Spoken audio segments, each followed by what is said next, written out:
Good morning, traders. So as you can see, I am currently in this micro E-mini S&P 500 index futures trade.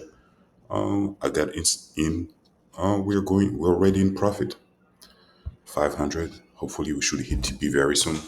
Stay tuned because I am going to give you a full breakdown of this trade in a second. See you all soon. All right. So this one was a beautiful trade. To be honest, I thought we would be in drawdown for a long time, but no, we went straight for TP, which is perfect. All right. So now let me give you a full breakdown of this trade. So the reason why I took this trade is, as you can see, the market was bearish, right? And here you notice a break of character, and the market started going up. So at that point, I know I'm looking for buys. I also noticed a zone of support.